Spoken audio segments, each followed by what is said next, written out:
Hey Moglets, we are here in Natlan. We'll be checking out the new characters and exploring Natlan itself, weapons, artifacts, world level 9. So let's hop into it, starting with the new characters, but Kniech is off limits, so it's only Kachina and Mualani we'll be looking at today. As a disclaimer, this won't be a review or guide of the characters, basically just a first look, exploring Natlan a bit while checking out their movement mechanics really. We do have one of the Natlan, I'm gonna guess they're called Pyroculuses in this case. Yes, they are, Pyroculus, let's go. All right, but what about that Kachina drill attack? We're gonna hold E here. She just hops into it. I mean, I feel like you do go a little faster. It's not a significant speed boost, if anything at all, but it's still pretty cute. And even though our stamina has run out, we're still going. I'm not sure if, oh yeah, we're using the Natlan resource down there. And we also have Mualani, we're just gonna hold E there, and I think once her stamina bar runs out, indeed, we just kind of have to get off because we don't have any more Natlan resource. Does it get refilled at the Statue of the Seven? And that cool mountain scaling we saw? I mean, there she goes. It's not that fast, but will we just go to normal climbing then once it's over? We'll see. Okay, yeah, she just hops on. We still have most of our stamina, so we should be able to make it the rest of the way. But yeah, that's cool. I don't think we can scale walls with the shark, unfortunately. I mean, no, not really. Let's take a little closer look at Kachina to start with here. Let's see, what do we want to give her? It honestly doesn't really matter. We're not going to do a proper showcase, so I'm just going to give her a Staff of Homa for now. Yeah, and the new artifact set, we'll take a look at that later, and currently C0, but we'll just keep her that way. We will level her up and you can get a general idea about what she needs. Definitely some new materials here, the Quinepa Berry, and the Sentry's Wooden Whistle. And then starting after the first ascension, we got Overripe Flame Granite. Comes from the Gluttonous. Yeah, that dude's so cute. But yeah, I mean, it is a 0.0 update. All new materials are to be expected for new characters. But all right, there she is, level 90. We're gonna go ahead and get her talents up to 8 as well. I mean, we have the resources to do so, why not? All new talent mats as well, except for, you know, the past 6 skills. We have Fading Candles from our Lakino boss. Oh, I'm just not seeing now. She's apparently a Deaf scaler. Most Geos do scale with Deaf. Here, I guess we have something called Night Soul because also the artifact set, it says when a nearby party member triggers a Night Soul burst. So we're gonna learn as we go here. Oh, that's what the Night Soul points are. That's that stamina looking bar there. Right. All of the Natlan characters have that special bar. All right, cool. So I'm glad we figured out the name for that mechanic. Upon quickly glancing over her skills, she does appear to mainly just be a DPS. Doesn't seem to have much support abilities at all. But yeah, we're just going to place her E down there and see what it does really. So yeah, I mean, it's just chilling there, doing some stuff. It is eating her special Nightshade points. I kind of forgot what it's called already. Oh yeah, and that's another interesting thing with Natlan. We actually can transform into this dude and have some extra attacks going off. I'll have to get used to that. Now we have like a marker here as well. So if we hold her E, we actually can ride it and just sit here and stomp on them to death, which actually seems to do a lot more damage and is over a lot quicker as well. The question is, can we press E and then swap out to someone else? Yes, we can, and that'll be some off-field damage there. All right, let's go ahead and try her burst as well. Okay, so we did do an initial attack there, and I believe while we're actually inside her drill, its attack AoE and speed will be increased. I am wondering though, like if we do have this full bar down there, can we just keep stomping with her? Sure, we'll just try out this new domain. Oh, we don't even have that stuff here in the domain. There's no red bar above our HP. Okay, so I guess that's only an overworld thing, and I imagine also only in Natlan. Yep, we're in Sumeru now. It is specific to overworld Natlan. All right, I mean, good to know. Ah, we got some new enemies here. Even so, I am pretty curious, so we're just gonna hop on again and keep spamming away here. Can we keep going? Ah, we can. We can just keep jumping away until all of our resources gone as well. That's pretty funny.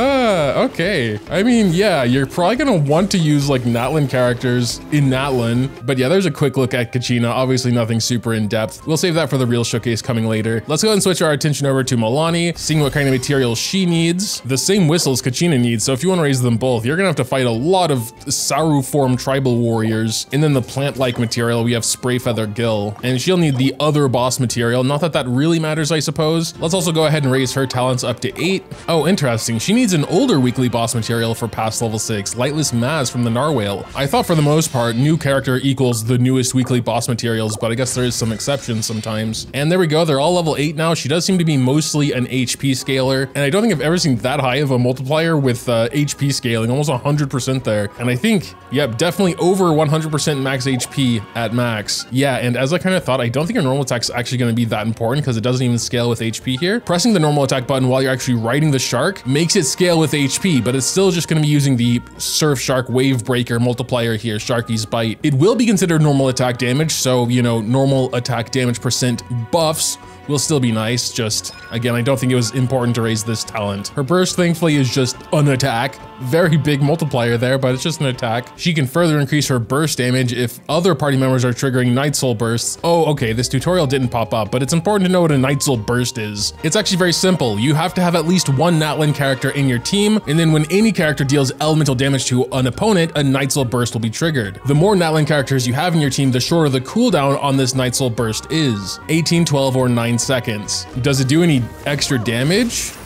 I don't think so. I think the Night Soul burst is specifically to trigger things, like Milani's second passive here. Just for this not really a showcase, we are going to go ahead and race our signature weapon and give that to her. Oh my god, what's going on with that crit damage? Holy hell, we're already at 72%. Is this going to be the biggest crit damage weapon in the game? Did they break the limits?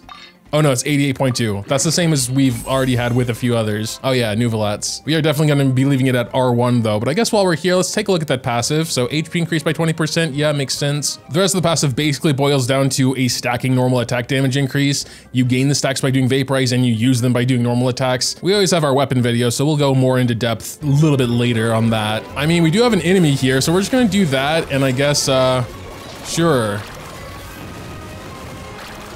We are doing some like normal attacks now. We're gonna mark them.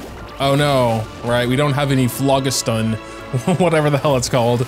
Can we do burst? These guys are on fire, sure, let's just do burst. We should have at least one stack of that stuff. Boom. Oh, that was insane. 73k non-crit. Okay, we shouldn't be looking at numbers right now, but I mean, we were like not buffed at all. So we're just gonna like go back and forth. Boom. 22k non-crit. She has 85% crit rate and we're not critically anything. But yeah, Natlan itself, huh? Actually a really beautiful place. Oh, is that some Phlogiston I can have? Can I have that Phlogiston, please? Yeah, I guess that's not one of the things that gives us it. So 3 attacks and a Vaporize for 180? Okay, we shouldn't be paying attention to damage numbers, but we're like unbuffed. We're completely unbuffed. That's crazy. She's crazy. What the hell? Can we get a critical burst? Yeah, 200k. Unbuffed. I'm pretty sure it was at least a Vaporize, but I'm pretty sure we didn't even have the Night Soul burst buffs either. I'm kind of looking forward to her actually. Not a review, not a guide, nothing, just having fun here. But all right, let's basically stop the showcase. I want to take a look at these new artifacts. I kind of glanced over at them and I think they're very specifically for Natlan characters. Let's get you to a Statues of the Seven. All right, we're feeling better now. Anyway, yeah, the 2 new artifact sets are very, very specifically for Natlan and Natlan characters. It does temper my hype for the new artifacts somewhat just because, but yeah, let's just start with Obsidian Codex here. While the equipping character is in Night Soul's Blessing and is on the field, their damage dealt increases by 15%. Obviously, only Natlan characters can be in Night Soul's Blessing. I don't think they would have added this mechanic to every other character in the game, but who knows, man? I'm checking my boy Ito just to be on the safe side, but yeah, I don't think he randomly has Night Soul Blessing now. 4-piece set. After the equipping character consumes 1 Night Soul point while on the field, crit rate increases by 40%? Oh my god. This effect can trigger once every second. Damn. 40% crit rate. That's better than the Hunter set and way easier to proc. Granted, you're a Natlan character. 1 Night Soul point, you get 60 when you do the E, just moving around on the shark for 1 millisecond gives you this stack. And that's probably why I was, yeah, okay, we have base 45. So I imagine when I did that burst, you know, we hadn't ridden on the shark in 6 seconds, so we didn't have the 4-piece set here. Again, kind of a shame no one else can really use it, but as we get more Natlan characters, this will get better and better, of course. I can't imagine there's gonna be a better set than this like ever though.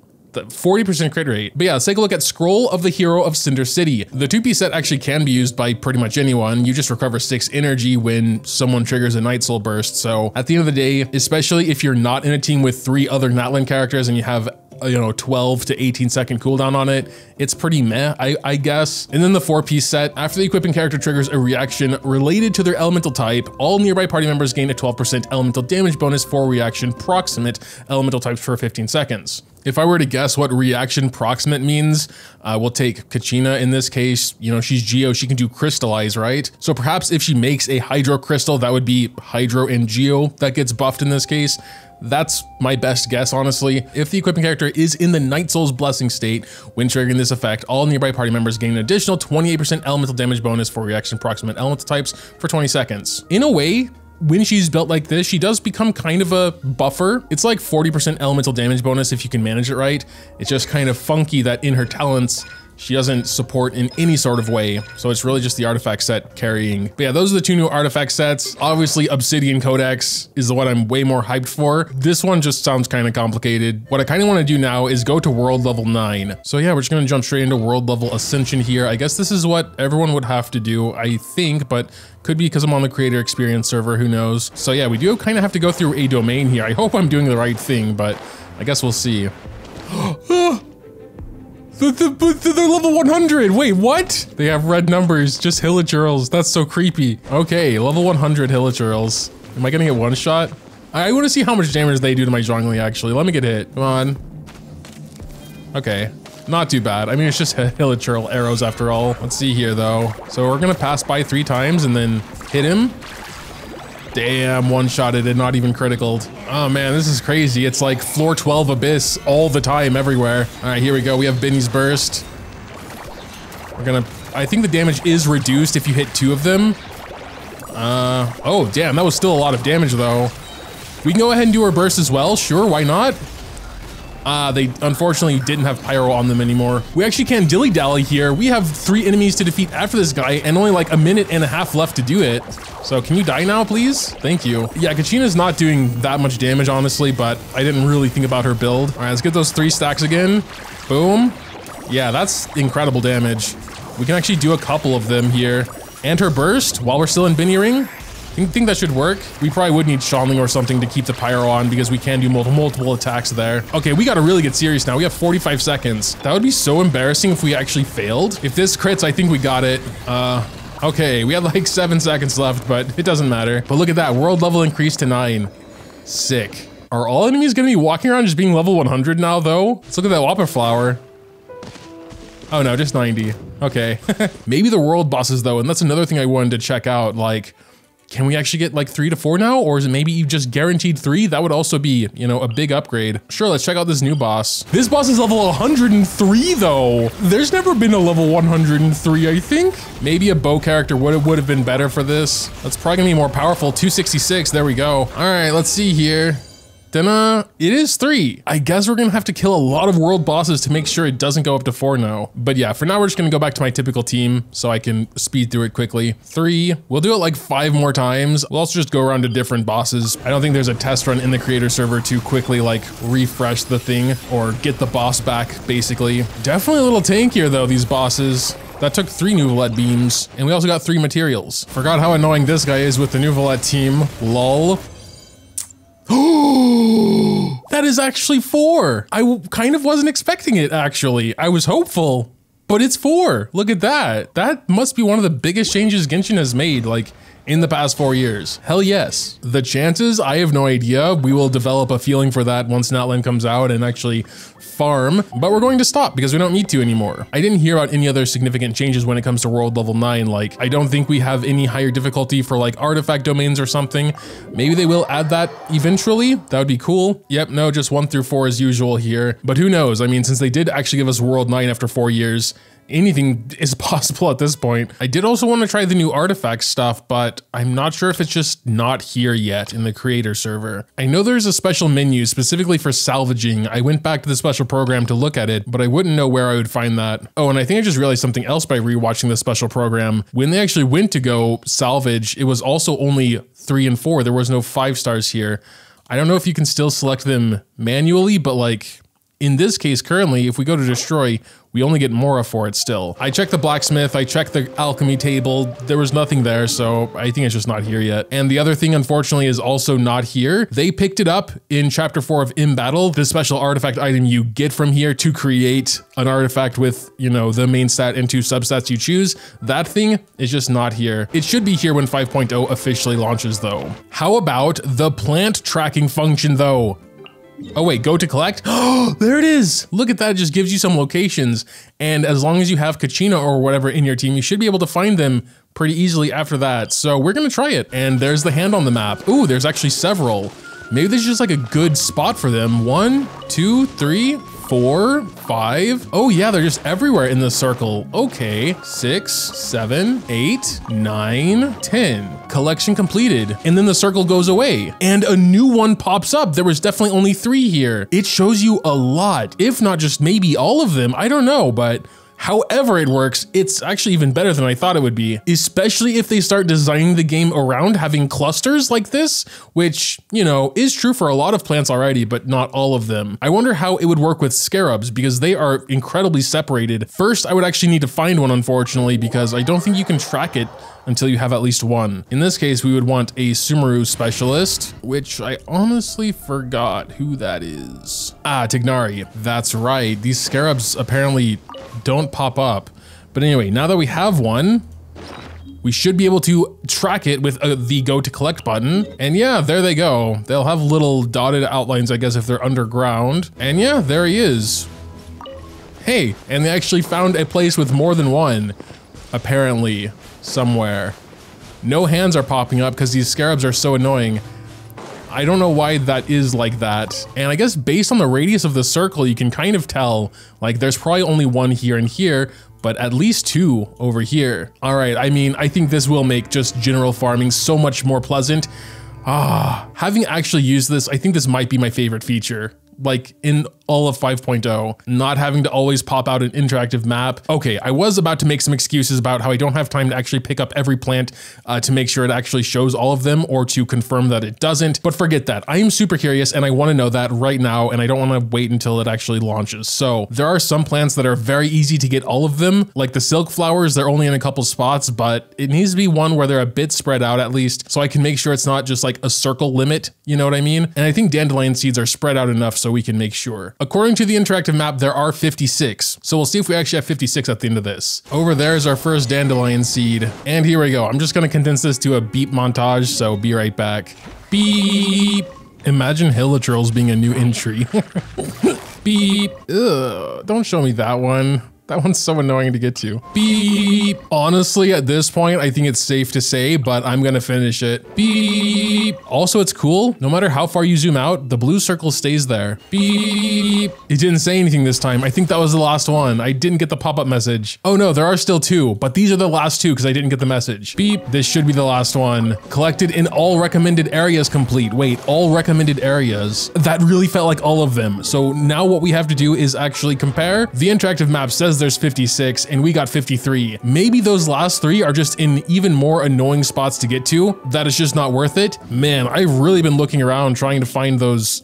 Apparently 3 it didn't show me. I'm starting to think it might just be like a miscount on the interactive map or something. The reasoning behind it I don't think matters that much. We can say for all intents and purposes, it shows you all of them, which is incredible. And the way they do it is really, really nice as well. It's definitely staying as my favorite feature now. It's so, so nice. But yeah, I suppose that's pretty much all I got for now. There are probably a couple more things I could talk about, but I just wanted to go over the ones I felt were most exciting. Mualani especially looks really, really good. Looking forward to actually raising her for real. But yeah, let me know what you think in the comments down below. Dropping a like or subscribing to the channel if you enjoyed is always greatly appreciated as well. Thanks, as always, for watching, and until next time.